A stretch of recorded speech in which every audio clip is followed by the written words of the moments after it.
This is ABC 7 News at 10, Chicago's #1 news.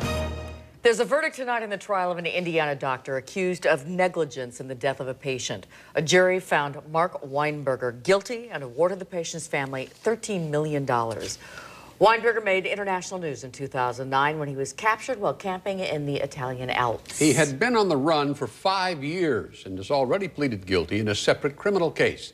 ABC 7's John Garcia here with more on the verdict in this civil lawsuit. Ron, Kathy, an expert testified on behalf of the victim's family that Mark Weinberger should have easily identified the cancer that Phyllis Barnes suffered from. Weinberger himself testified on videotape, but repeatedly took the fifth, refusing to answer attorneys' questions. Jurors found him liable for $3 million in compensatory damages and $10 million in punitive damages. For nearly 7 years, relatives of Phyllis Barnes say they have grieved her death, believing she should still be alive.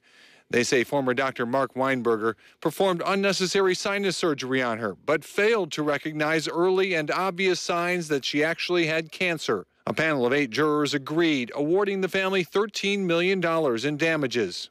It doesn't justify what she went through, but it at least puts her to rest in the most positive way, knowing that, in her passing, she's bringing this man to justice. Jurors heard from the victim herself during the trial. Attorneys played video of a deposition Phyllis Barnes gave shortly before her death. I guess the cancer was getting pretty aggressive at that point, and I couldn't breathe at home.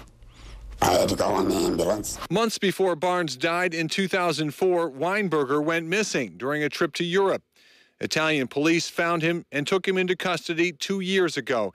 He'd been camping at the base of the Italian Alps. Authorities extradited him back to the U.S. to face criminal charges.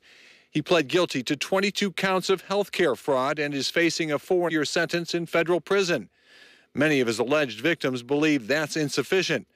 Barnes family members, however, believe the civil verdict does help send a message. I just don't want him ever practicing medicine again. Some measure of justice has been done, and that we can finally collect on the harm that this man has caused.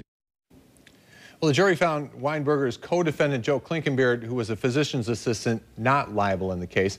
Weinberger, meantime, still faces more than 350 other state medical malpractice suits, as well as a federal lawsuit which was filed by his malpractice insurance company. All right, John, thanks.